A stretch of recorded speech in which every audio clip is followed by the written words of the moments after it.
के उस पुराने ढाबे पर रात का सन्नाटा टूटा हुआ था।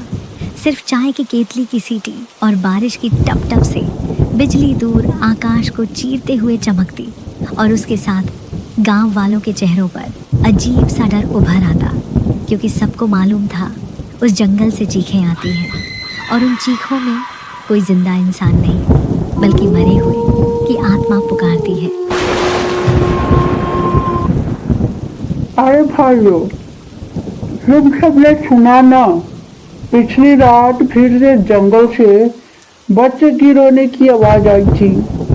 इतनी मासूम, इतनी सच्ची कि लगता था जैसे कोई अनाथ बच्चा सच में मदद के लिए पुकार रहा हो, लेकिन असल में तो वो बच्चा नहीं था।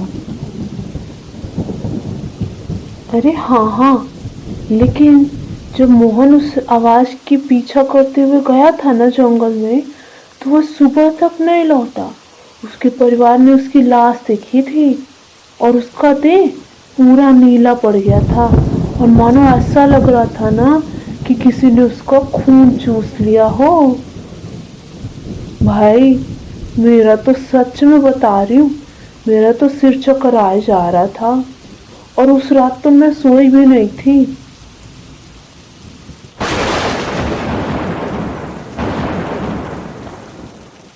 अरे वो रोना, वो बच्चा नहीं होता रे, वो छला हुआ है।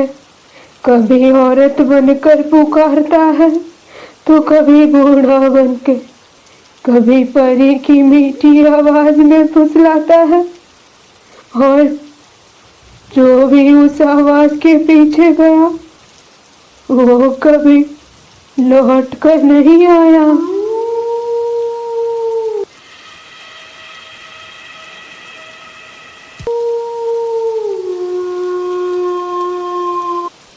ढाबे पर बैठे सबके दिलों में उस जंगल का खौफ उतर चुका था।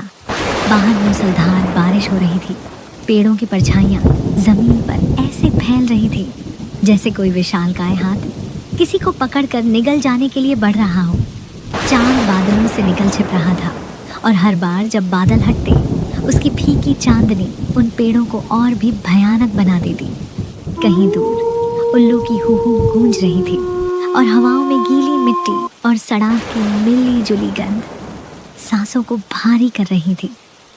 उसी रात गांव के किनारे बने एक छोटे से घर में एक औरत गहरी नींद में थी। लेकिन नींद अचानक टूटी, क्योंकि बारिश और आंधी के शोर के बीच उसे साफ साफ एक बच्चे की सिसकने की आवाज सुनाई दी। अरे ये आवाज कैसी है? और ये बच्चा?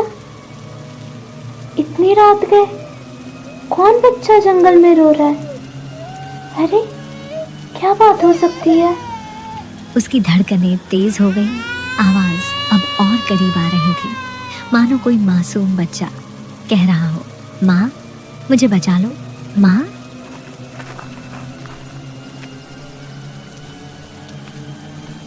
हे भगवान, आज तो अमावस्या की रात है, और वो भी काली अमावस्या। गांव के बुजुर्ग कहते थे इस रात इंसानों से ज़्यादा परछाइयाँ जागती हैं। तो क्या ये आवाज़ सचमुच किसी बच्चे की है या फिर कोई और? चलकर देखते हैं।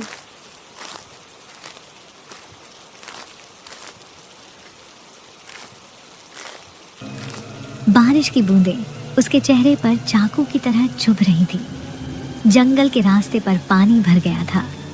कीचड़ उसके पैरों को रोक रहा था, लेकिन उस औरत का दिल उस मासूम रोने की आवाज में बंध चुका था।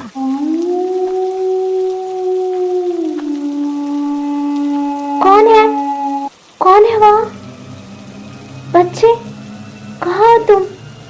डरो मत, मैं तुम्हें बचाने आई हूँ। कहाँ हो? जंगल में अंधेरा इतना घना था कि हाथ आगे बढ़ाओ तो अपनी उंगलियां भी नजर न आए। पेड़ की जड़ें सांप की तरह लिपटी हुई थी, और हवा के झोंके में पत्तों की सरसराहट ऐसी लग रही थी जैसे कोई धीरे धीरे कदम बढ़ाकर पीछे पीछे आ रहा है।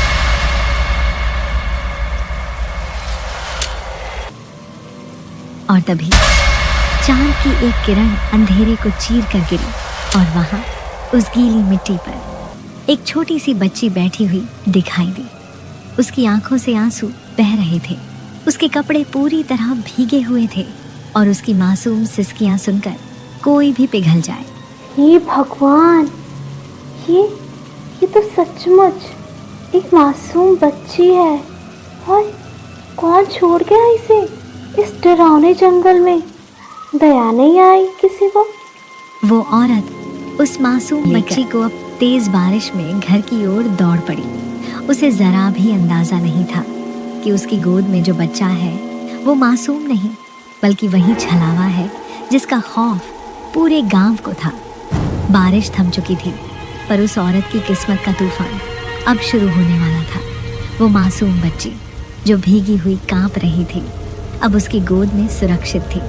लेकिन कभी कभी सुरक्षित समझ लेना सबसे बड़ा धोखा साबित होता है। औरत ने बच्ची को सूखे कपड़े पहनाए, गर्म दूध पिलाया और अपने ही कमरे में उसे सुला दिया। लेकिन रात गहरी होने लगी और तभी उस छोटे घर में अजीब बातें होने लगी। औरत ने आंखें बंद की ही थीं कि अचानक उसे कमरे के कोने से हल्की सी हंसी सुनाई दी। वो नींद से जागी और देखा कि बच्ची बिस्तर पर नहीं थी।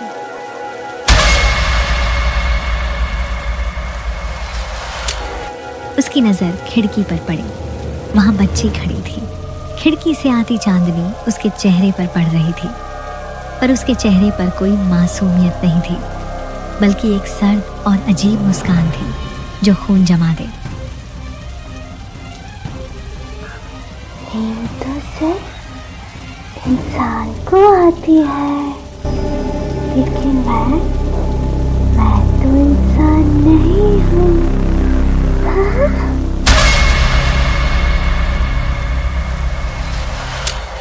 औरत का दिल धक से रह गया लेकिन उसने खुद को समझाया कि शायद बच्ची नींद में कुछ बड़बड़ा रही है। वो उसे उठाकर फिर से बिस्तर पर ले आई पर उस रात औरत सो नहीं पाई। दिन बीतते गए लेकिन बच्ची का व्यवहार और भी अजीब होता गया। कभी वो अकेली दीवार से बातें करती, कभी घर के आंगन में मिट्टी खोदती मानो किसी को दफनाने की जगह तलाश रही हो। कभी उसकी आंखें अचानक काली हो जाती और फिर पल भर में सामान्य हो जाती। और सबसे खौफनाक बात, रात को अक्सर वो घर के अंधेरे कोनों में खड़ी होकर किसी अनजानी परछाई से हंसती रहती।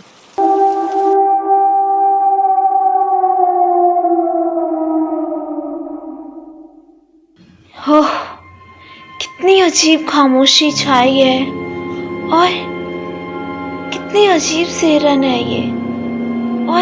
और ये ठंडी हवा जैसे किसी को छूप रही हो। अरे बाप रे, इतने ऊपर तू अकेले कैसे गई रे? हाँ, चल नीचे आ जा। नहीं माँ, मैं नहीं आऊंगी नीचे। मुझे तो अभी और खेलना है।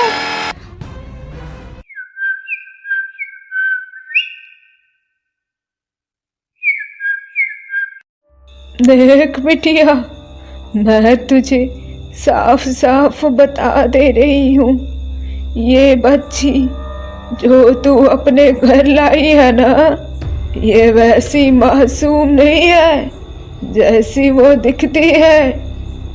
इसकी आंखों में जो तू मासूमियत देख रही है वो एक छलावा है।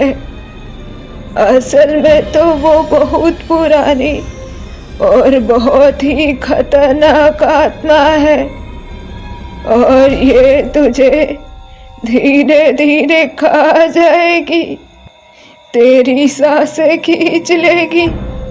इसलिए कहती हूँ अभी भी वक्त है, इसे छोड़ दे, नहीं तो तू जिंदा नहीं बचेगी, तू जिंदा नहीं बचेगी। नहीं नहीं अम्मा, ऐसे बात नहीं है। वो बहुत मासूम है। उसमें तो मेरी अपनी मरी हुई बेटी दिखती है। आप चाहे कितना भी कह लो, लेकिन मुझे वो कोई छलावा नहीं लगती। तुझे लगती नहीं, लेकिन सच तो यही है। तू जो देख रही है ना, वो सच नहीं है। आज तेरी गोद में खेल रही है, कल तेरी छाती पर बैठकर तेरा गला दबा देगी। बस करो अम्मा, मैं और नहीं सुन सकती उसके बारे में।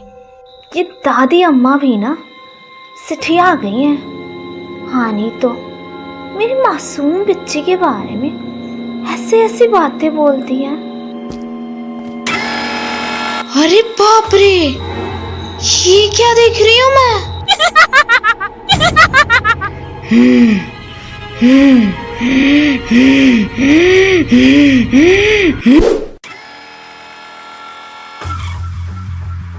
क्या ये सब सच था या फिर मेरे मन का भ्रम?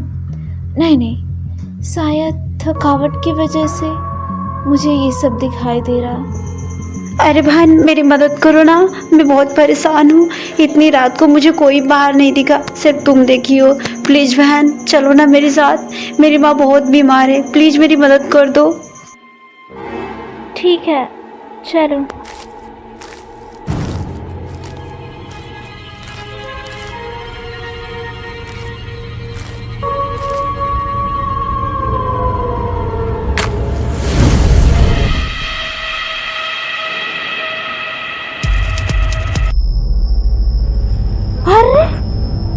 अभी तो मैं इसके साथ थी और ये ऐसे नहीं।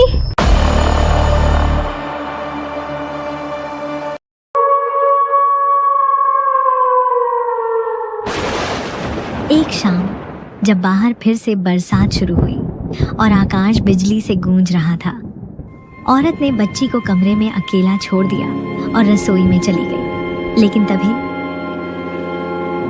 अरे, अब क्या हुआ? तुम फिर क्यों रो रही हो? रुको, अभी आती हूँ। लेकिन जब वो कमरे में पहुंची तो बच्ची बिस्तर पर लेटी नहीं थी, बल्कि छत पर उल्टी लटक रही थी। उसकी आंखें लाल अंगारों की तरह जल रही थीं और उसके होठों से खून टपक रहा था। तू सोचती है मैं तेरी बेटी हूँ?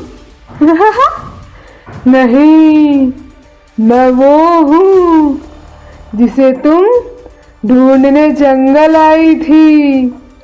मैं वही छलावा हूँ जो हर रात किसी नए शिकार को बुलाती हूँ और जिसकी डर से कोई रात में बाहर नहीं निकलता। लेकिन तू तो मेरी जाल में फंस चुकी है। नहीं, ये सच नहीं हो सकता। औरत का दिल धक धक करने लगा। उसके पैरों तले जमीन खिसक गई। अब वो समझ चुकी थी कि ये बच्ची कोई मासूम नहीं, बल्कि वही छलावा है जिसका जिक्र गांव का हर शख्स करता था। और फिर बच्ची की मासूमियत एक ही पल में गायब हो गई। उसका चेहरा लंबा और काला पड़ गया, हाथ पंजों में बदल गए और उसकी चीख से घर की दीवारें कांपने लगीं। औरत की चीखें बाहर तक गूंजी, लेकिन बारिश और आंधी ने उन्हें दबा दिया। गांव में किसी ने कुछ नहीं सुना और उस घर का दरवाजा खुद ब खुद भीतर से बंद हो गया। उस रात जब गांव पर बरसात का साया था और हवाओं में मौत की गंध तैर रही थी, गांव के किनारे बने उस छोटे से घर में एक औरत अपनी जिंदगी की आखिरी लड़ाई लड़ रही थी, क्योंकि जिस मासूम बच्ची को उसने अपनी गोद में जगह दी थी, वो बच्ची इंसान नहीं बल्कि मौत का रूप थी। कौन हो तुम?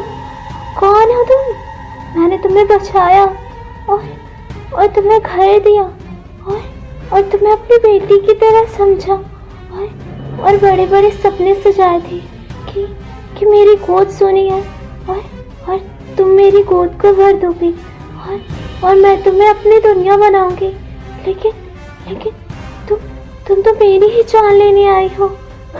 ऐसा मत करो ऐसा।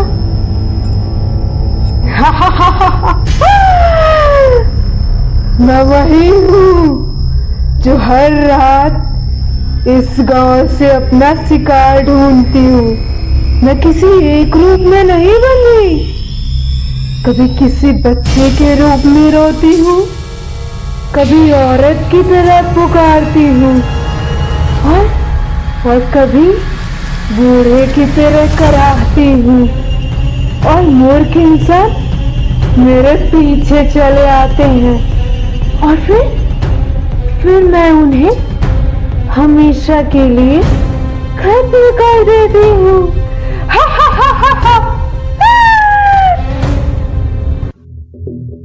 औरत ने भागने की कोशिश की, दरवाजा खोला, लेकिन बाहर का जंगल जैसे उसके दरवाजे के सामने खड़ा हो गया था। पेड़ हवा में झूम नहीं रहे थे, बल्कि उनके तने ऐसे मरोड़ खा रहे थे मानो इंसानी हाथ बनकर उसे पकड़ने को बढ़ रहे हैं। चांदनी अब खून सी लाल हो चुकी थी और हर परछाई में उसे वही बच्ची दिखाई दे रही थी।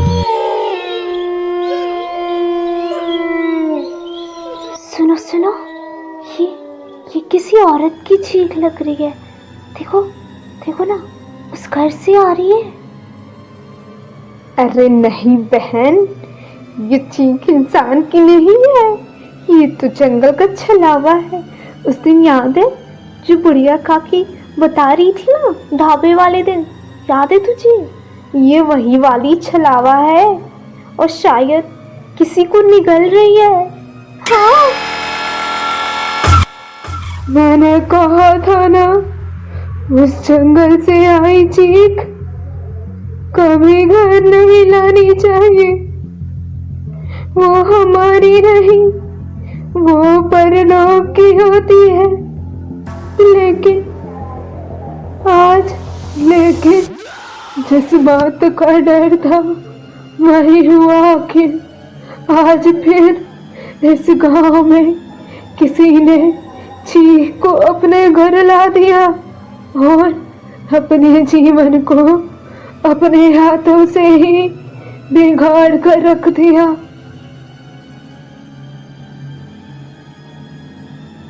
गांव वाले खामोश हो गए, क्योंकि कोई भी उस औरत के घर जाने की हिम्मत नहीं जुटा पाया।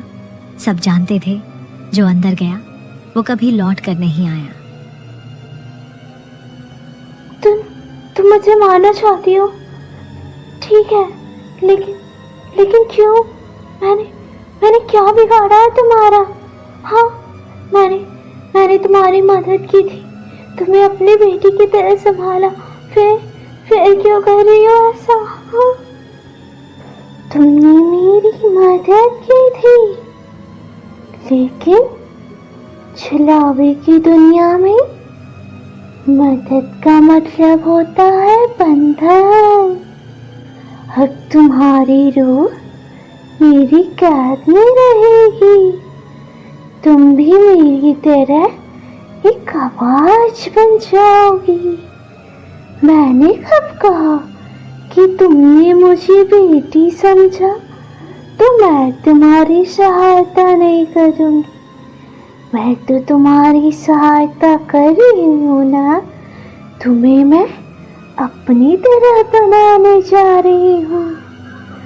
तुम भी अब कभी बच्चा बनकर पुकारोगी और कभी औरत बनकर रोगी और इस जंगल में मेरी तरह नए शिकार बनाओगी। और तभी बच्ची का रूप पूरी तरह बदल गया।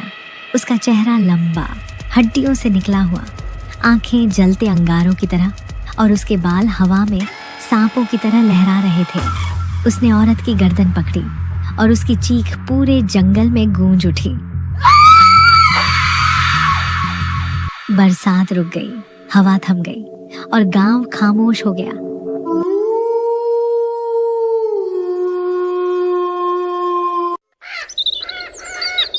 सुबह जब लोग उस घर के पास गए तो वहां कुछ भी नहीं था, न औरत न बच्ची, सिर्फ टूटी हुई खिड़कियां और दीवारों पर खून जैसे लाल निशान।